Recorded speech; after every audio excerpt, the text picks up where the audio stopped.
Welcome, and thank you for tuning in to Black Women Amplified, the podcast. Your host, Monica Wisdom Tyson, brings you downloadable conversations that matter to women around the globe. We discuss all things Black girl magic, amplify our voices, and transform our challenges into triumphs. Monica calls on her league of extraordinary women to push our boundaries, share their expertise, and stories of personal transformation. Welcome your host of Black Women Amplified, Monica Wisdom Tyson. Hello, Black Women Amplified family. This is your girl, Monica Wisdom, and I am so excited that you're here today. This conversation, I love it.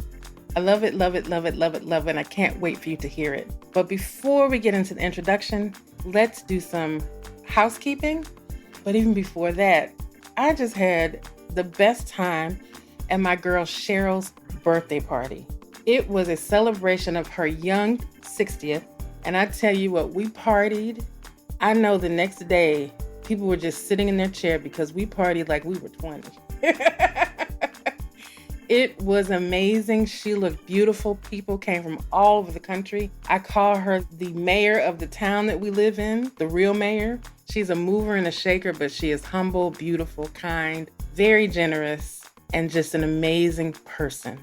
And she read a poem that I'm hoping that she will publish so that everybody will hear because it was magnificent. So happy birthday to Cheryl, and everybody cheer, happy birthday! Thank you for an amazing experience. You could have been anywhere in the world, but you chose to be with us. So I am grateful and thankful that I was able to share such a beautiful day with you. A little housekeeping. I'm putting you all on a mission. You are my agents of change. Here's the thing. We need to get the word out about this podcast. These women that are on here, as well as myself, are sharing our whole hearts. And these stories deserve to be heard by many. And you know, as Black women, it is hard for us to get ourselves out into the world.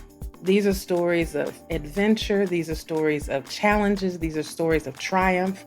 These are stories of innovation. And people are sharing their whole hearts.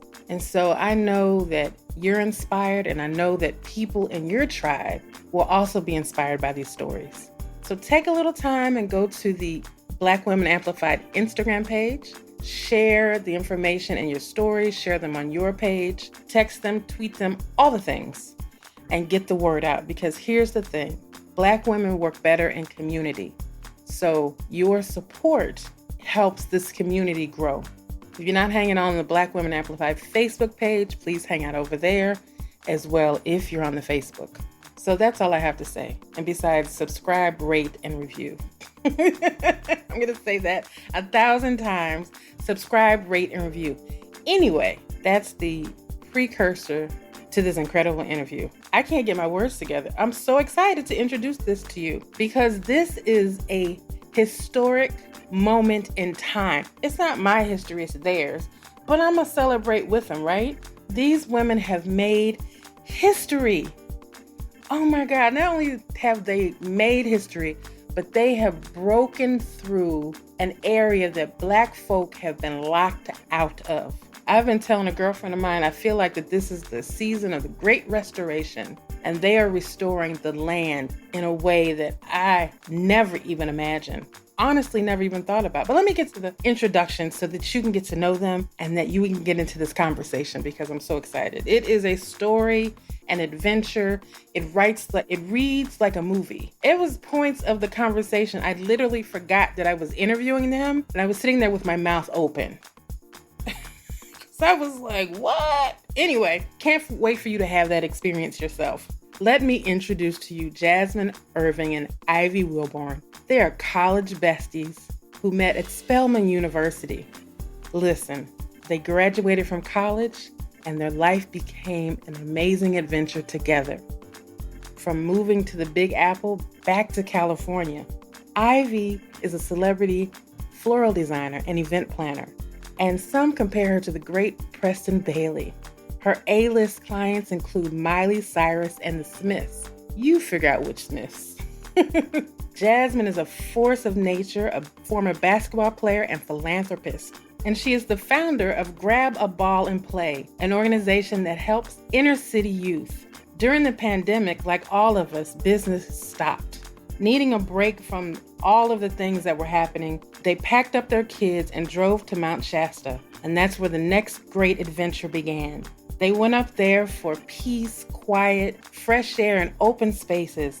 And little did they know, they would meet a man on the side of a road that would make the biggest difference in their life, which led them to becoming the first Black women in America to own a crystal mine.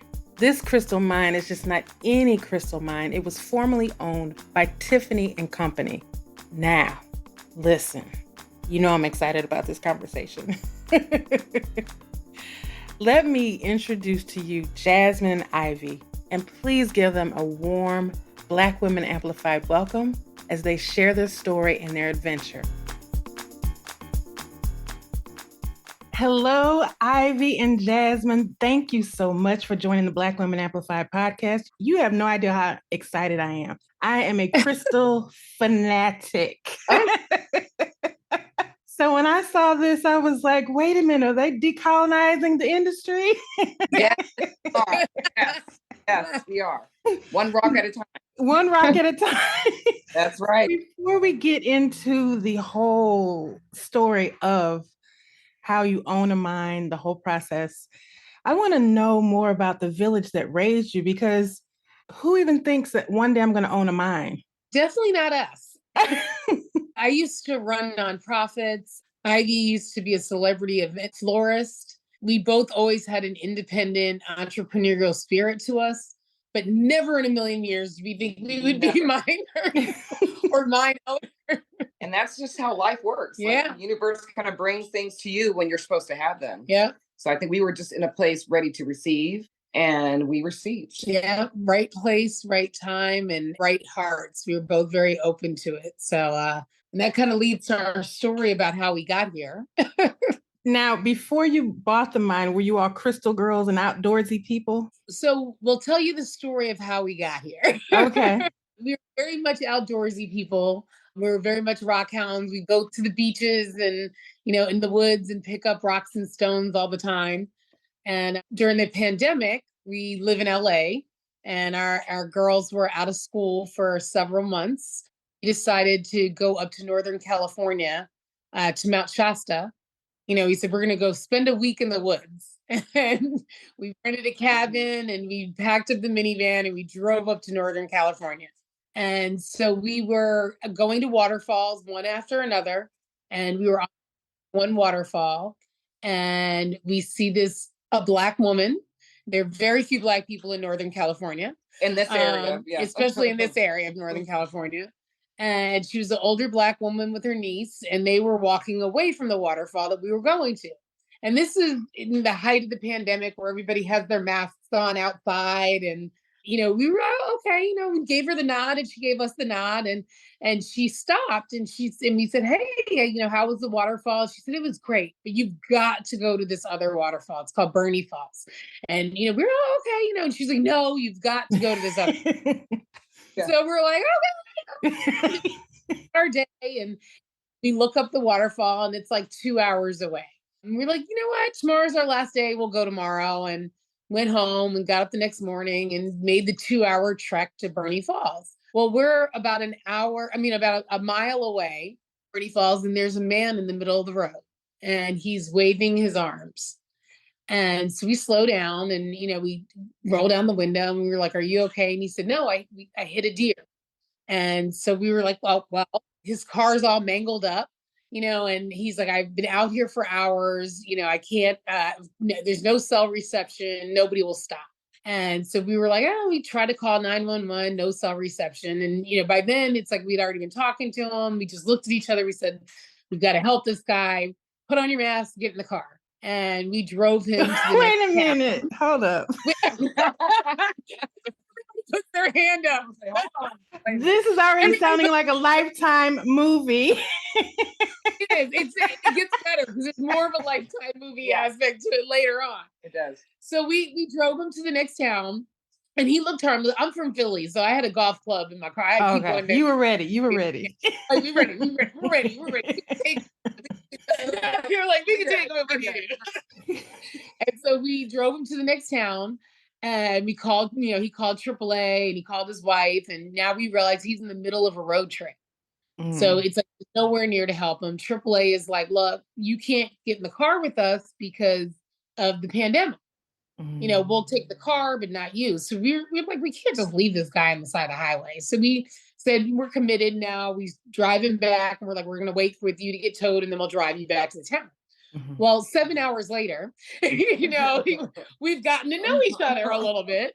And, he's asking, what are you guys doing in the middle of the woods? And we're like, oh, we're LA girls. We're just getting out of the city with our kids. And, we got our crystals, and we're just, getting some Zen up here. And he goes, wait, you guys like crystals? We're like, yeah. And so he's like, well, I happen to own crystal mines. And we were like, what? Yeah. Why you're about to tell us about? So we spent the next several hours looking at pictures, and he's showing us this, and we're like, these are all domestic mines. This is amazing. Like, who knew? It's like literally underneath your feet. Who knew? So this is up in Northern California by Mount Shasta. Yep. How far are you from Mount Shasta? We're about 12 hours. Okay. A 12-hour drive. So we're on vacation. When you're riding with him, you're 12 hours away from Mount Shasta? No, we're about 2 hours, because we were staying in Mount Shasta, and the waterfall that we went to was 2 hours from where we were staying. Okay. And end the day, we exchange information, because he's like, next time he's like, it's my happy place, like going mining. Like, so next time the mine opens, he's like, you guys have gone out of your way to stay with me and help me. He's like, next time I go mining, I want you to come as my guest. And that's where the Lifetime movie starts. Yes. Exactly. We stay in touch. And 4 months later, he calls a lot of trust. A lot of trust. And he calls us and he says, girls, he's like, the mine is open. He's like, it's up in Nevada. Drive on up and meet us up there. And we, looked at each other. We called our parents. Yeah. And we were like, let's do it. We'll get a hotel. We'll just meet them at the mine. And let's do it. Let's go meet our hitchhiker. Yeah, let's go meet our mountain. With all of his early friends. Yes, with all of his mountaineer friends. Let's go meet him. Now, you all were the only Black folk on the excursion. For miles. Okay. For miles. And so we drove up there 4 months later, and we got up to we get into a vehicle with them, because you can't drive the minivan up the mine. You need a 4x4. We get into the car with them, drive all the way up. It's like a 5-mile ride, and you get to the top, and it's like the most breathtaking and beautiful place that you can imagine. There's crystals all over the ground. It's like, it's a very small private operation that they run. So you're up there with about like 10, 15 people tops. And we just both fell in love. We both fell in love. And we, again, looked at each other. We've been best friends for 25 years. So, when you look at your bestie and you're like, right.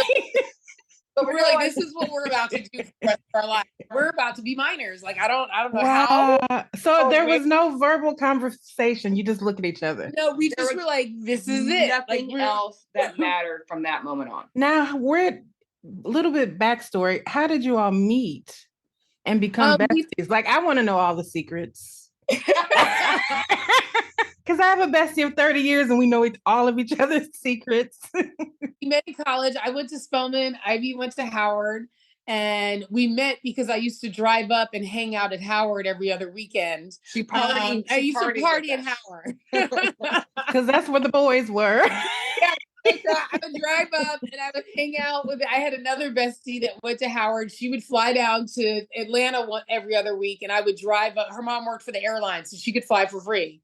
So she would fly down every other weekend, and I would drive up every other weekend. And that was just how we hung. And they were friends, and we became friends, and we never looked back. Well, all of us are still in a group chat. Oh, wow. 25 years later. And and it's, we live down the street from each other. Our girls are like a year and a half apart. And so we raise them as cousins, and we're inseparable. It's funny, one of our business partner calls us, and he's like, I know the other one's sitting right there. And I'm like, yes, always. Now, Ivy, you were a celebrity florist. Yes, which is also a thing that I, went for and followed my heart. It was something that I learned back in high school. And I started business then by doing the boutonnieres and corsages for prom. And I had like a little operation in my garage, and my parents were my cashiers, and you were able to like place your order and tell me your dress color, and I would make your corsage for prom. And that's how I started my business. And all through college, I always had like some kind of gram business where I delivered, a turkey basket during Thanksgiving if you couldn't go home. And I always had that kind of business going. And then after college, after working corporate, I decided to follow my heart. Oh, wow. And I had an amazing job. I worked for the Washington Post, and the owner of the Washington Post was my college mentor. And he is the one that pulled me to the side. And because I used to do flower classes in the back conference room for all the employees. That's what we would do during lunch. And he found out I was doing that. And he said, you know what? I think you should follow your heart. He was like, you really, really are good at this. And maybe you should maybe this is something that you could pursue, have your own business. And at the same time, Jazmine was moving into New York, and she convinced me to move to New York City. I'm sure it wasn't hard. It's New York City. We all did work for a couple of years. We did. And it was the best time. We were in our 20s, and, we all had these great jobs. And New York City, like as 4 Black women, we were like the Black. We were like the Black Sex in the City. We really were. Yeah. I don't know the story. Minus the sex part, but we did do the bar hopping. Oh, yeah. Listen, New York is one of those places, the only place I've been to where you come out of the club at 7 a.m, go right to breakfast, and then go to bed. Yeah. Oh, we did a lot. And then you still had the to be able to just go to work. Yeah. And that was your 20s. That's what the 20s were for. And so, I that. And now, what are some of the events that you worked on? It started back in 2004. Okay. And I worked for Will and Jada Smith for at least 18 years, Brandy and Ray J for 18 years, Kim Kardashian for years, Tisha, Campbell, and that whole crew. I do Black Hollywood, basically. I understand. I became their Santa Claus and their like Easter bunny. And so one of my jobs was to come in the middle of the night and stuff the stockings and bring out the big toys. Oh. And, I was kind of a curious person who was always bringing out the toys and baskets. And I would leave bunny print, feet marks coming out of their door, Elaborate. And now, how did you adjust to doing such glamorous work to literally digging in the ground? You know what? Everyone always, they always think it was so glamorous, right? And because I'm going, I know it's hard work. No, I'm going to amazing homes, and I'm able to see these celebrities. But I'm the employee. I work in their home. I have to be quiet, and I have to not leave any dirt, and I'm cleaning, and I'm, and it's frustrating. And for me, it was challenging because I had to come up with these new concepts and outdo every single year, from the last year. They wanted their tree bigger and better than so-and-so's down the street. So now I got to come up with something huge, and different for their. And so it was every year I would get knots in my stomach when the holidays would come around, because I knew I was going to climb those big trees that I dreaded. And this was my first year because of us being able to move into this new industry where I did not have to climb a Christmas tree, and it was glorious. So the pandemic was like a welcome to break. Hard. It was bad. And I was able to say no for the first time. I always dealt with people who were like, well, of course you're going to be here, and one of my clients said, well, Ivy, I don't even know how to do Christmas. They're like, you've always done my Christmas. So how do I even do this? And I'm like, okay, look, you're going to learn today. You are going to learn today, because I'm not doing your Christmas. And I put my foot down and we went full force with this Because I Rock business. And now we are developing it to become the industry changer. I honestly feel like although we're unicorns coming into the room of all these miners and mine owners, we are going to change this industry and make it one of inclusion and empowerment. And we will not be the last Black people that will own mines. When I was thinking about this, all I could think about the movie Blood Diamond. And so when I saw that you all owned this, your name is on, I was like, look at God. Yes. Like, great. I call my girlfriends and I call it the Great Restoration is happening, right? Exactly. The Great Restoration. And it's in Georgia. Yeah. And like Plantation Town in Georgia. Like when the mine is in Georgia. Yeah. Yes. So we are the first African American women to have ownership in a domestic crystal mine. And so our mine is in Georgia. It's about 2 hours southeast of Atlanta. It's an amethyst mine that actually used to be owned by Tiffany and Company. I read that and I was like, wait a minute. Everything I read was like, am I reading this right? Yes. Wait. Yeah. Like Tiffany and Company owned this land. Yes. Is it an actual mountain? No, it's actually okay. The great thing. So what we've learned, and we've had a crash course in the last several years about mines, is they're all different. It's, it's where the mineral is growing. This mine is actually under a lake. And so twice a year, we drain the water out of the lake into OSHA approved retention ponds. And we go down there in the bottom of the lake in the mud and mine in the mud and in the basin of this lake. And this lake is in like the backwoods and, backwoods of Georgia. Downtown. Backwoods of Georgia. Very like, it is not Atlanta. So how far is it from Savannah? 2.5 hours. So it's right in the middle. It's about 2.5 hours from 2.5 hours like southwest of Savannah. And it's 2.5 hours southeast of Atlanta. I'm real excited right now. You have no idea. Like literally, I have crystals everywhere. I love that. I love it. We'll have to send you one from us that you can wash. Oh, we do. Listen, we let you. I would be like a little kid. Christmas. I was out with my best friend the other day, and there was like this outside venue that had little vendors, and there was a table with all crystals. And I was right behind her, like I'm sure you all are. And then suddenly, I guess she felt me stop. She turned around, she saw the crystal table. She said, "Not today." Like, so the thing that's cool about when we first went mining, we went up the mountain, like we said, and we just both were in awe. And they, showed us, just look, just use a toothbrush and brush it off with some water, and just look how it goes from this to this. And we were like, oh my God, this is the coolest thing ever. So we went back to our hotel and we started the bathtub, and we're like, we're going to dump them all into the bathtub. We now know it would have been a horrible idea because it would have stopped the plumbing. Yeah.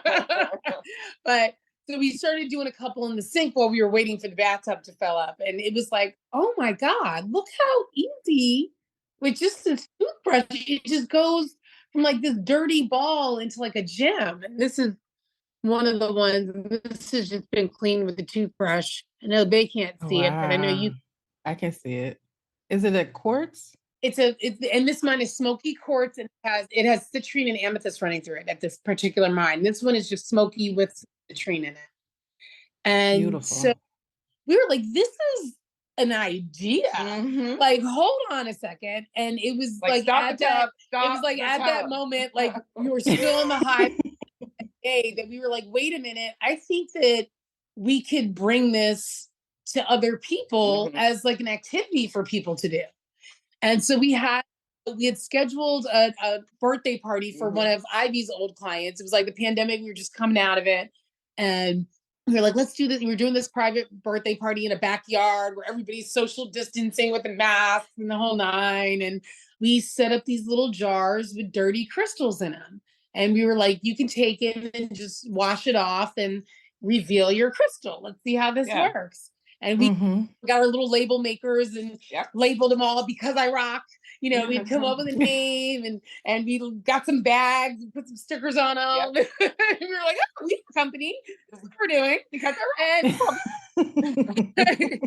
And it was a hit. It was like, they were like, I've never seen anything like this before. And these are all celebrity kids. The coolest thing ever. Who have seen everything. And so we were like, let's give it a little bit more thought. We did a couple more like events, and we started kind of coming up with a concept for a box. And within about a month and a half, we were like, this is what we're going to do. We're going to sell these dirty crystals and let people wash them.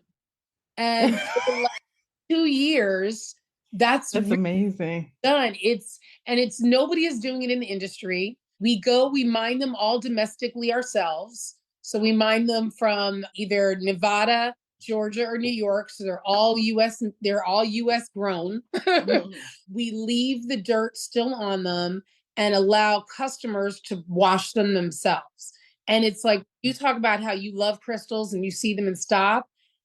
You've never held a crystal that's just straight from the mine, where nobody else has touched it. Nobody else has cleaned it or washed it or brushed it off. And you're the very first person to see it. Tell us about the differences between crystals, because crystals are everywhere now. It used to be just like for the woo-woo kids, or the alternative folk. But now you see them everywhere, not just in jewelry, but people have crystals around them. And I know the younger generation loves crystals. So, but I often see crystals that look like what's the difference between like a manufactured crystal and an unearthed crystal? Well, I think that one thing is that crystals have been around since the beginning of time. And one of the crystals that we have are called Herkimer diamonds. They are 450 million years old. Oh, wow. So they're the oldest quartz known to man.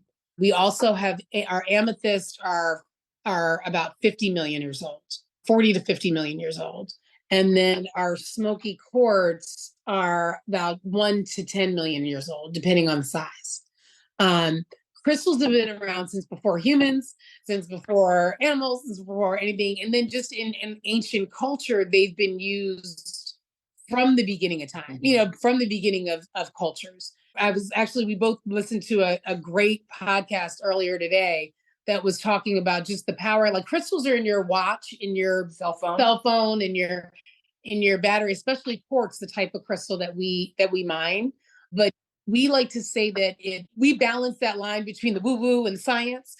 We do a lot of school presentations where we really focus on the mineralogy, and how it grows and where it grows and what conditions need to be right for it to grow. But in our belief, it's that they're living and growing things just like you and I, and just like plants. They give off energy, and they have a frequency. And when you align your frequency, or when you use your crystal to help your frequency align with what you're focused on, then that's how it empowers you. It's not like a magic amulet or a token that, I'm gonna carry this one, I'm gonna get rich. People, which one do I need for money? Well, you may need a stronger foundation. So you might need something that is going to help your root chakra. You might need to be a better orator. So you might need something that's going to help your throat chakra. You might need to let go of your hurt in your heart. And so you might need something that's going to open your heart chakra. Like, for you to make money, it's not about somebody giving you a chip that's like a lucky penny. It's about, what are you doing the work on yourself, and how are you aligning your own frequency to be able to receive that? So when we started and we said, this life kind of chose us, and we were ready to receive it at the right moment. Like, people always put their hand up, like, you stopped and you picked this guy up. Well, we were ready to receive it at that moment. We both were in a place where, like, we're here to start something different with our lives, and we didn't know the form of a hitchhiker on the side of the road, but that's what it. So were you all already in the conversation of, we need to do something different, or we need to open up a business together, or were you in that conversation already? It was the pandemic. We both were out of work. I ran a nonprofit that was encouraging kids to get out and play, and we weren't allowed to go anywhere. Ivy's, clients, it's the same thing. We had to do social distancing. So it was here and there. We might be able to get a little something, but it was, at the most part, for two independent people, we were out of luck, and so it was really a time of, like, what are we going to do? How are we going to start making money? Like, how are we going to feed these kids? And, part of going away was like, let's just clear our minds for a moment. Right. Ironically, before we left, we went to go see our guy that we buy crystals from. And he's like, I'm thinking about selling my business. We were like, huh. We're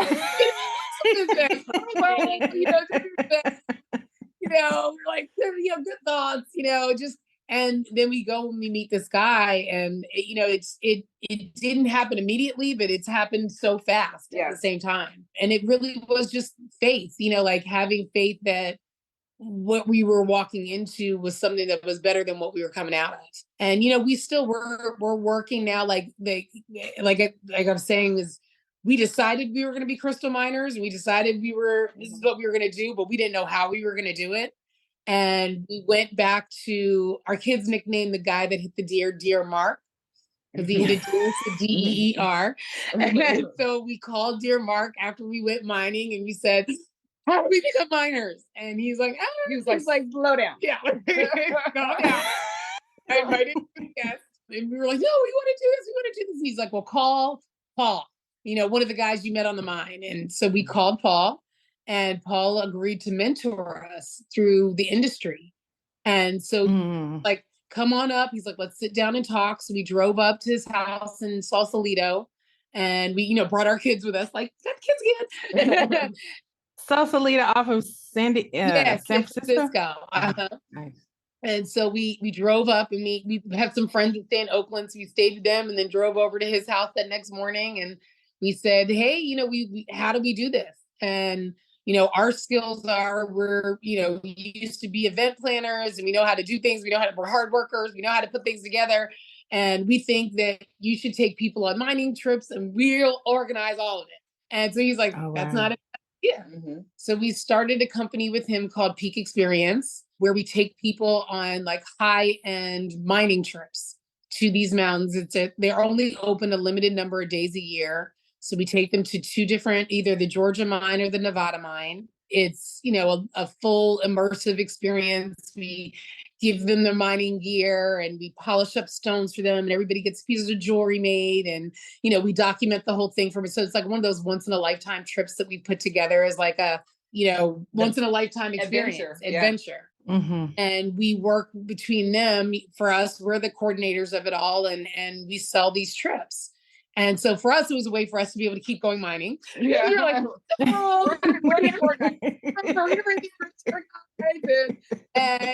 but in it, we were innovative. We realized this whole other market that we had started with Because I Rock really had such legs to it. And so we've worked with them over the last 2 years, which leads us to the mine ownership. Right. Paul. So you did experiences before you purchased the mine. Okay. And we just worked with them in partnership with the two mines. We developed this whole package and this whole, adventure and experience. And these mines were owned by a collective of owners that have all, they've all been friends for forever. It's a very small collective. They own mines all over the world. They're actually, they're one of the top 6 mine owners in the world collectively. And, we just became like family. We just jumped right in. Paul's like our mentor. We call him Papa Smurf. And they just accepted us and embraced us in a way that it just felt right. Yeah. But it was, it just was the right place at the right time, and the right feeling, and the right kind of people that were all really like-hearted. Mm-hmm. And Paul, our mentor, he asked us to do him a favor one day. His wife, who's like our sister now, her parents were in a really horrible accident, and her father passed away. And he asked if we could, he was like, I know you guys used to be in event planning and stuff like that. Can you help plan the funeral? Like, yeah, of course. So we planned this beautiful, celebration of life. We went up and, up to Sausalito for the service. And we met all of Paul's other business partners. And so, it was a beautiful event. We came back home to LA, and Paul called us and said, girls, we're sitting down. And we're like, yeah, we're sitting down. He's like, yeah, you remember Tim, right? And we're like, yeah. And he's like, yeah, well, he's like my partner in this, my partner in that. He's one of the mine owners. And, he just was really impressed with the giving that you guys have done, not only to dear Mark, but to Lisa, his wife, and helping plan this ceremony. And he just sees what you've done with Peak Experience and Because I Rock. And, he is shifting some things around and wants to gift his portion of the mind to you girls. And that's how we became the first African-American domestic mine owners, is he gifted us his share of the mine. And we still cry like every time because it's overwhelming. Yeah. And it's beautiful. And I'm like, let me close my mouth. Yeah. It's so many things, at the same time, but it's like for us, it's about following, our passion of being good people, but, so just, being ready to receive and having that faith that, it's like, again, another confirmation that we're doing what we should be doing. Right. So down days, we're like, no, like this has been chosen for us. Yeah. Nothing else we're going to ever do. Chosen. We are going to make it successful, no matter what. We are going to continue mining. Yeah, because we got to go back. Well, you own it now. Yeah. I mean, here's the thing. You have mentioned a couple of times, Jazmine, about being open to receive. Mm-hmm. Where did you, because I know as Black women, we are very guarded and we're very, I got this, right. I can do it myself. What opened up in you, or how did it open up for you to be open to receive anything, let alone such an amazing gift? I don't want to say the pandemic, but I think that the pandemic gave us all time to really evaluate what was important to us in life. And we all lost a lot, and whether it was people, jobs, places, money, homes, money, so forth. I think that we all had to stop and kind of see what was important. And for me, one of the things I started doing, I started studying EFT, which is like tapping. Yeah. And just really connecting, like both of us, we were like, let's just connect with nature. We started going on camping trips, we pulled some tents out and it's like Black girls camping, we need fires. And we had to do that really for our girls. Like we have had these tween girls that life doesn't stop just because everything shuts down. And, there were still lessons to teach them. Me personally, my daughter has Down syndrome and she's very high functioning. So most people wouldn't know, especially the attitude that comes. And the attitude comes. But when I had her, it was, I had to learn to be ready. So I think that's where it started. I had to learn to let go of what I thought life was about and embrace what life was giving me. There's a wonderful poem called Welcome to Holland that people from the Down Syndrome Society and associations give to mothers in the hospital when they find out that they have a baby with Down syndrome. And it's the poem in short is about, you plan this great trip to France. You're going to Paris, and you get on the plane and the pilot says this plane is going to Holland. And wait, I made all these plans to go to Paris. I mapped it out. I know what restaurants I'm going to. This is supposed to be the trip of my life. And you land in Holland and you realize that it's the most beautiful and peaceful place.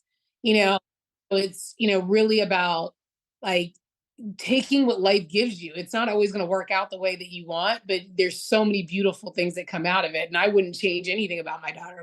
She's my gift. She's taught me so much that I wouldn't have learned if I had not had her, So for me, when I say ready to receive, I think it started with my daughter, but I think it was amplified during the pandemic of again, life is not what we plan it to be. And we just got to make the best out of it. And we, got to enjoy it because we only get one. Yeah. And I'm determined to not ever have to decorate another Christmas tree ever again in my life. If I never had to get on that ladder, I was going to find a way to never have to get on that ladder. That was my motivation. She's been saying that for 4 years. This is my last year. Now she's like, wait, hold on a second. You can't even watch a Charlie Brown Christmas anymore, can you? Oh my goodness. Well, now I have my own tree. and I get to enjoy it with my family, you know. And Yes, what happened yes, yes. with me being a florist for 20 something, like my first client was Aaliyah. If that gives you any idea of how long I've been doing this. And Now I know black don't crack, but neither one of you look old enough to have this amazing. thank you. Well, we're I mean, the longevity, I should say. Our later 40s. But Now, Ivy, are you from Chicago? no, I'm from Monterey, California. Oh, you're okay. I'm from I rarely meet people from California. And I moved to Washington, D.C. when I went to Howard and stayed there for some time, and then ended up moving to New York City when this one moved. And after 9/11, we were all there in New York for 9/11. You know, all of our lives changed. And I had an epiphany that I should move my business that I just started, and I should move it to LA. And really, it was because I knew there was more real estate. I did large scale flowers, and so I could do, you know, a lot larger flowers. So did you do like what Preston Bailey does? Those type of. I know I've met Preston Bailey. Yes, the same. I met him one time and fell in love with. He is one of the most amazing designers. I wasn't apt to his level, obviously, but one of my inspirations, and very close. She's very close. I call her like the. Oh, I'm sure.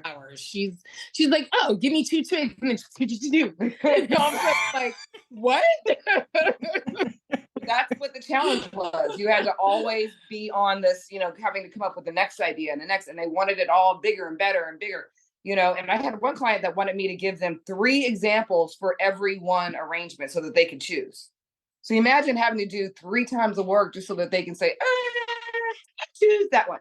And then I had one client write all of their notes for them, you know, and then so that way they could choose which note they wanted. And they would have me give 3 notes, and then they would choose from the 3 notes. And that was their way of giving a message to the person, you know. And so you realize that they're disconnected from what true life really is about. And I remember a lot of them, you know, really going into buying luxury purses and luxury this and that and jewelry. And it wasn't until this life that I've been gifted, or that we've been gifted, that I realized how little that means. And they might be dripping in these jewels, but they cannot tell you where any of them came from. And what we're able to do is actually go and get our own jewels. We are gem hunters. We're actually gem hunters, you know, things like that. Wow. What is that? Be able to put your hand in the earth and pull out something that has been there for millions of years, and then you get to own that and wash it. We call it birthing it. You birth your crystal when you wash it, and then you're the first person to see it. That's what's life-changing. Like not going to these red carpet shows and dressed in jewels, going to a mountain and putting your hand in the earth and pulling out a big, huge gemstone. That's what's going to change you. And that's what I know that I can never live without ever, ever, ever again. So how has it, not just the business, but being able to physically be in the ground every day, how has that shifted you personally? Well, I think the thing is we only go about 4 times a year. Okay. To the mines, because both of our mines are only open for small seasons. Now, why are they open for small seasons? So the one that's under the lake, it's because we have to drain the lake. Oh. We have to run the water pumps, you know, 24 hours a day for the 3 weeks that it's open. And they're both very expensive. Both of those mines operate at about $50,000 a day. So it's very expensive to run. We have, you know, staff out there that's driving the excavators, and we have to rent the excavators and, you know, rent the dynamite equipment and all that kind of stuff. So it's a quite expensive operation for our partners that got into it, what their final use of the product is. And their final use of the product is they got into mining for the find. They're looking for the Hope Diamond. They in the fine mineral world. So they find, you know, perfect specimen. They sell it, you know, at the gem shows at Tucson and Denver and Germany. Okay.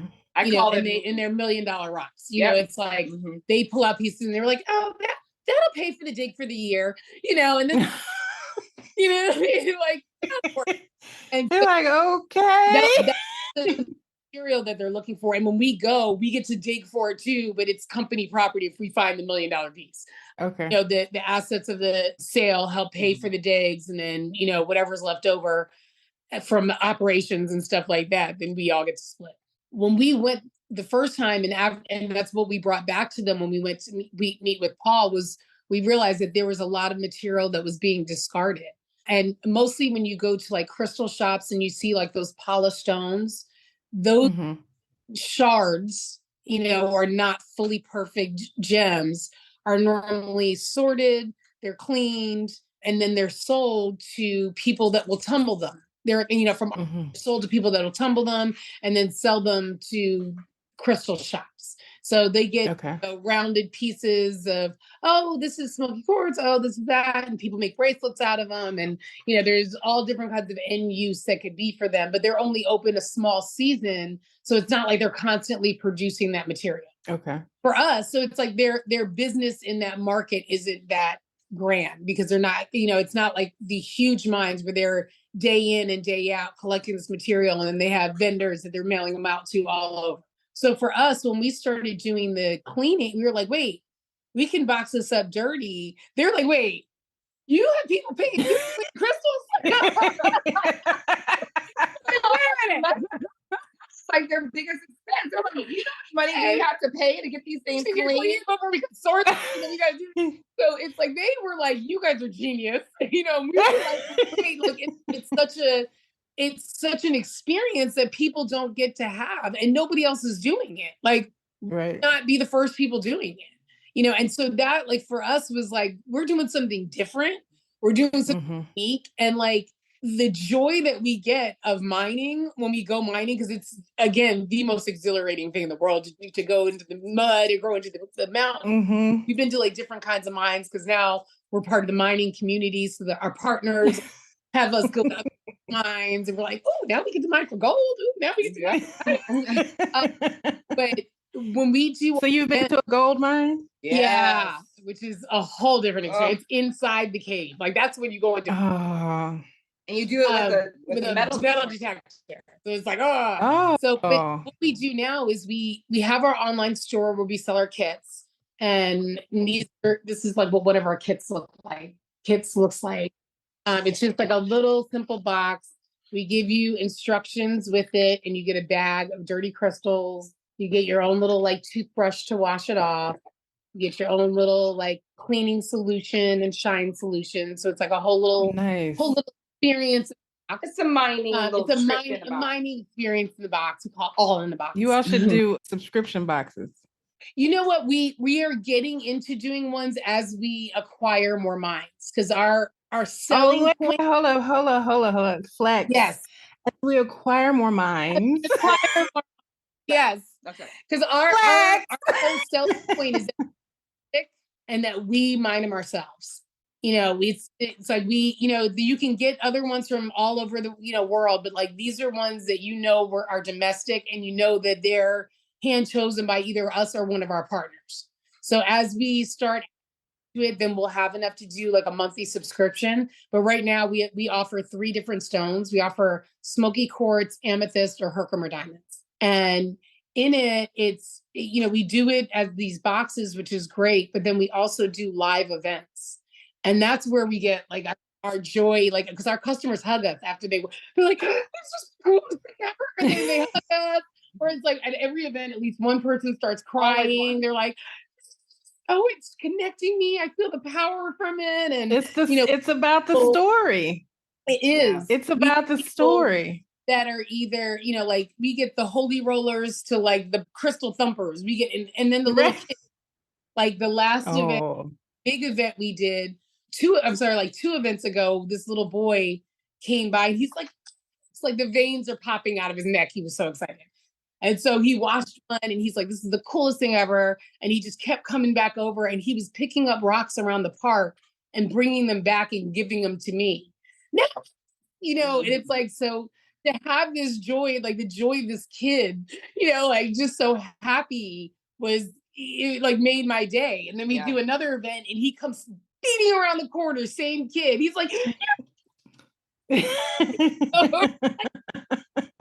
So we get such joy out of minding ourselves and then seeing other people have the same like experience that we had, that same awe of like, we call ourselves crystal doulas because Yes. we sit over there and we watch over their shoulder and just wait for their excitement. And every single time they say, "Oh my God," that, you know, it's really like we've been able to experience the power of awe and witness that whenever anyone is washing crystals. They are in awe. They can't believe that this little muddy rock is turned into a jewel, like right in front of their eyes, just with water and a toothbrush.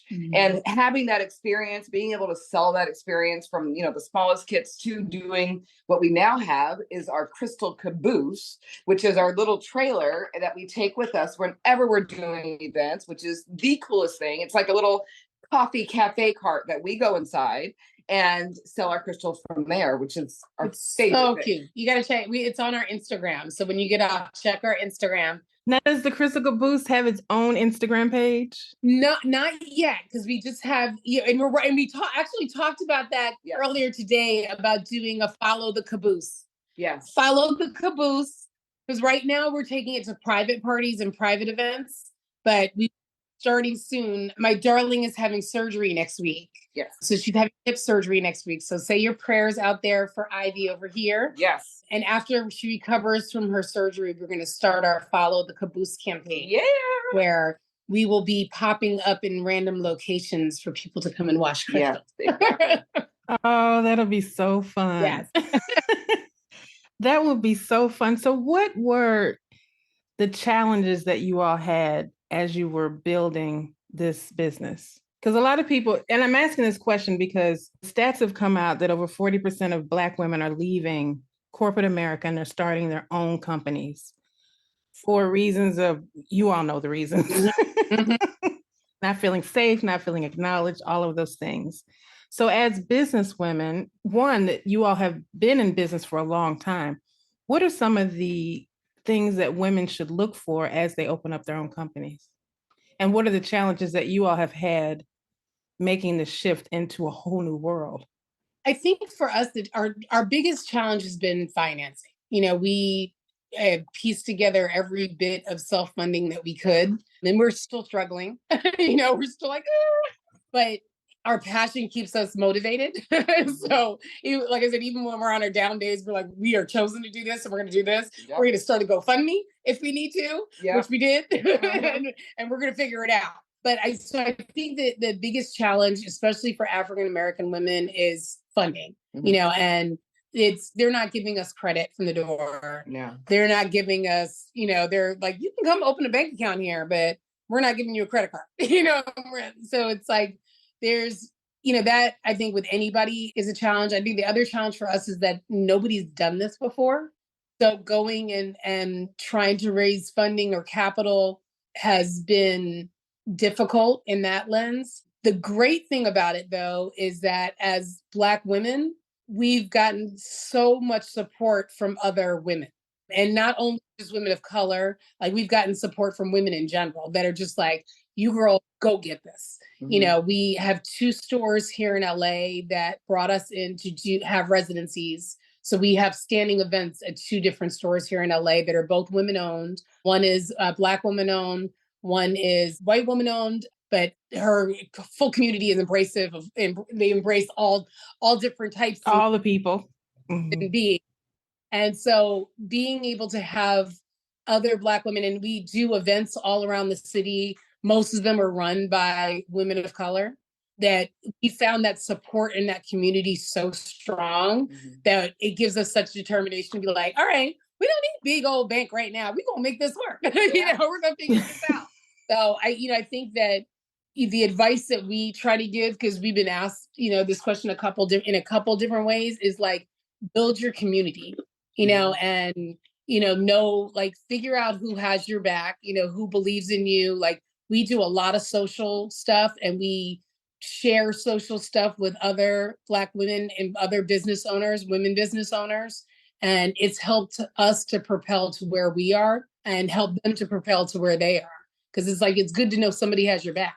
We both are HBCU grads. So, reach out to our community. Like, look, come on, y'all. Like, we need to stick together. We need to support each other. And then also use as many free resources as you can. Mhm. There are so many programs, government programs out there that you can tap into. We've been using SCORE, which is score.org, and they match you with a mentor.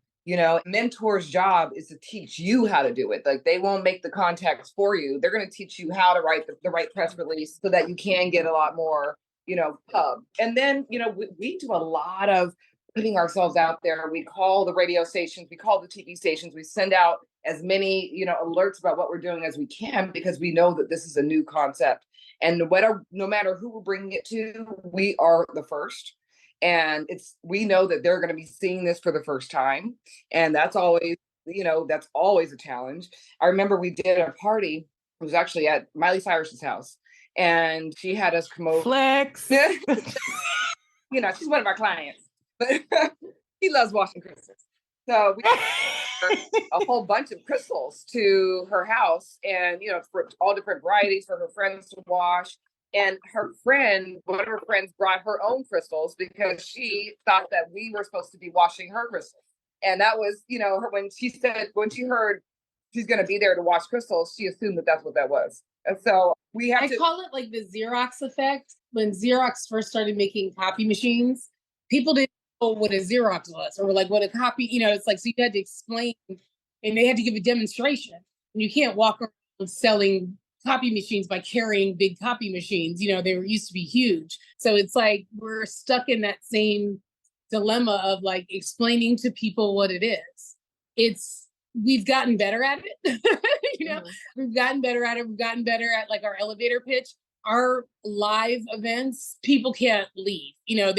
Everybody else is shutting down, and they have to come over and be like, girls, it's time to shut down. Like, I know you still have customers, but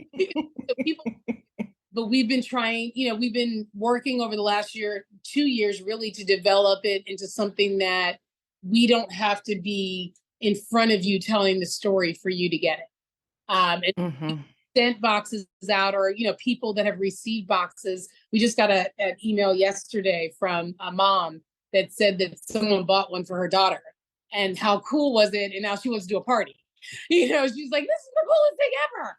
So we're starting to see that people, that we don't have to be in front of you to explain it to you anymore, they're getting it. And we're no longer just the Xerox. Yes.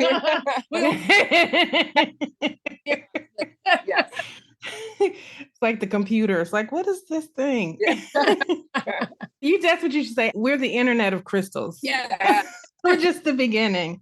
We're just the beginning. This is so beautiful. Like, I'm so happy for you all. Any way that I can support you.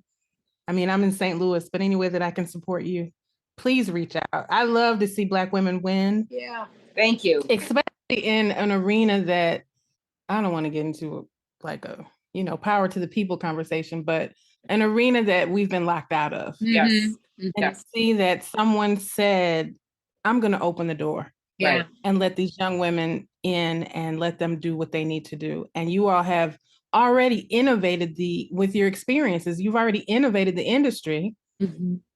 And oh my goodness, that is beautiful. I'm so glad you all are sharing the story. And like I said, truthfully, any way that I can assist you, please reach out. I know we don't know each other, but you reached out to us, part of the community. Sisters in spirit. And we're going to mail you a crystal. So you have to give us your address so we can mail you a kit. Oh, definitely. So you are still challenged in financing. Mm-hmm. What other avenues are you all looking at to bring in income to your business, or are you still looking for financing? We're still looking for financing. We're writing grants every day, just about every day. We are doing grassroots just with GoFundMe and tip jars. We've put together a pretty detailed plan that we're working with our SCORE advisor, starting with venture capitalists. Just trying, and then we're hustling sales every week at events. Right. We're doing, we're still doing right now. My whole entire car is parked outside, filled with stuff from our life. Yeah. So we're hitting from all angles. We're hustlers, at the end of the day. That's how, Black women, that's what we are. We want to make it work. We're moms, we're going to listen. That's why they call us magic, because they're like, how did you do this? I don't know. You just had to do it. It wasn't a choice. Exactly. So we've been approached by a lot of different people that are like, oh, are you guys looking for investors? Are you guys looking for this? Are you guys looking for that? Like, how do we get into mine ownership and things like that? So we've been, approaching conversations, but our ultimate goal is to be able to raise the funds and, keep ownership of the company and grow it, and then be in and have something that we can hand down to our kids, and, a legacy for us. It's something that, we can pass on to our girls and be like, now you guys are mine owners too. Oh my goodness. It's like Little House on the Prairie. You're starting with the bare roots, and then eventually you all will be Tiffany and Company. That's what we're going for. You get it. I always tell people, I'm like, be careful with investors though, because it's not always as beautiful as people think it is. Yeah. And that's like, it's great right now to get capital, but 5 years later, then you're going to be, it's, you all know, you've been in many industries, you've seen it. So as much as you can do on your own, and I know that's hard to say, and especially when you got mouths to feed. Yep. That's the avenue that we're trying to go, because and that's something else we discussed early on, is that we want to retain as much ownership as we can, because that's how you win. That is how you win, because if you look at Walmart, they're still a family company. Yeah, exactly. They are still a family company. So what is next for you all? Oh, it's funny, when we sent our plan to our mentor, he was like, woo, that's a lot. He was like, so this is like the 20-year plan? And we're like, yeah, So I think we have enough on our plate as far as what we've laid out we want to do. Right. Mm-hmm. The Crystal Caboose was kind of our next big move, is getting this, and it's the cutest little thing. 5 years down the line, we want to have a fleet of them and be franchised in other cities. We, have our, flagship location planned out of how we want to build it and what we want it to look like and all of those different things. But, I think it's a 10-year, I said maybe it's a 15-year plan, not a 20-year plan. Eventually, well, where you all are going, it might be next year. Yeah. We do a documentary style show about, we've come up with a concept called Mining Her Business, to show like Black women in the mining industry, even just women in the mining industry. We have a couple other friends that we've met now that are young women that are, top tier, either mine owners or, top office of mine owners that are young. And we all go mining together now. We're like, girl. So, I think introducing this world and this industry to people in that aspect not only helps our brand, but it educates people on, you can be doing this too. So we have a lot of plans in the future. A lot of plans. And it's disruptive, because we tend to teach our kids, go be a doctor, lawyer, baller, all of those top 5 professions. Mm-hmm. But when you talk to the people who are billionaires, they're like, oh, I just make widgets. Yep. Yes. I manufacture widgets. You do what? I make, the little tip of the tennis shoe. I make that. Yeah. And we're worth $20 billion. It's like widget world is where it's at. Yeah, exactly. So this is beautiful. I have one more question before we go. I could talk to you all forever about crystals, but I know you're busy doing your business. So I always ask everybody, what is your Black girl magic superpower? Oh, that's a good one. I think we have, I know personally, I think I can speak of your superpower. Okay. You have a very kind heart. Oh, thank you. Yes. She's a very kind-hearted person. Like, she kind of is the warm person in the room that everyone gravitates to. And not to say that I'm not kind-hearted. No, she's very kind. She's very. But that's what I recognize most about you, as being your superpower. And that's why everyone gravitates around you. You're kind of like a glue. When 9/11 happened and we were all in different places all over New York City, and we all had to make our way through, the horrible day that we all experienced, we all ended up on her doorstep. We all ended up on Jazmine's doorstep. And it was, we didn't have cell phones. You couldn't call anybody. You had to literally find your way through the city the best way you could. There were no subways, no taxis. You had to walk places. And I personally found a yellow page book that was hanging from a phone and found the bar that we would frequent that was across the street from her house. There was a bar that we would go to all the time, and it was across the street from her house. I was like, if I could find that bar, I can find her apartment.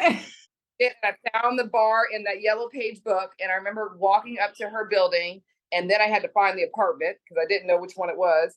And finally, the door opens, and it was like an episode of This Is Your Life. It was all of our 20 people, friends from, college and before college, after college, old boyfriends, old girlfriends, it was everyone. Baby mamas. All the baby mamas. All the baby mamas. Right. And we all ended up on your doorstep, and that was for a reason. So. Mm-hmm. And I would, that is magic. Is Ivy brings people together. She likes to call herself the party starter. A little bit. She likes to call herself. I am. And I think that's why we're yin and yang, because we both our yin and yangs work with each other to draw people in. Right. Ivy's the type that she's gonna make sure everybody is having fun. Yeah. She's also gonna make sure everybody has a blanket at the end of the night. Yeah. She's like the mom in the group. That she's like the cool. She's not like the mom. She's like the cool auntie that's like fun, but I'm not gonna let y'all get in trouble. Like I'm gonna everybody at the end. You're the one everybody calls before they call their mama. Exactly. Love it. There's auntie, because I'm like, look, when you get in trouble, call her. Yeah, she'll come get you. I will. She'll come get you. She'll tell me everything, but she'll tell you she won't tell me everything. And that's the agreement that we have. And oh my goodness, our other power is that we believe in ourselves to no end. Yeah. There is nothing that will keep us from getting this business, to the place that we want it to go to. There's nothing, and we both know that. And so when you have that, and that's your driving force, you get up every day knowing that your business is going to be successful, then it kind of makes you're not working at all. Like we're living the dream. It's funny. I saw that. I actually reposted on my personal Instagram today. It was this experiment where a guy was holding a tuning fork, and it was a tuning fork for like 412 hertz. And he held another tuning fork next to it that was like 500 and something hertz, and he banged it and nothing happened. And then he held up a second tuning fork that was also 412 hertz. And when he hit it, the ball started bouncing off of the other one. And the whole idea was that when two things are in line and in harmony, like other reactions can happen. If your frequencies aren't on the same line, then it's chaos. It's like stillness. But for us, I think we work so well together that it's like it's just moving us forward. Like it's clearing the path for us. It is. Yeah. It is. The door swung open and we simply walked through. Yeah. That is, I'm sitting here because I'm thinking you're like, oh, we had to go get finance. And you're like, no, it was a gift. It's really beautiful. One, that you were in the space to receive it. And two, that he was in the space to gift it. Yes. Especially when you're talking about a cultural chasm. Yes. And financial chasm. Person third removed from the person that we picked up. So this was not be rescued. This is not the person who be our mentor. This is he just met you at a funeral. Yeah. I was like, oh, by the way, here you go. Yeah. Yes. And now we're like, oh, he was watching us. And I think that's also, for us, it's motivation because it's, somebody's believed in us, and all believed in us. And, it's not that we have anything to prove to them, but when you have that power behind you, you're like, well, I've got, we can't just take this opportunity and let it flop. Like we've got to make it work out. We're gonna do it. We're gonna do it or die trying. Yeah. That's it. That's how you do it. Yep. Because clearly this is what you were. Everything was in place for it to happen. This life shows up. You didn't have to find celebrities to get the experience. You have that.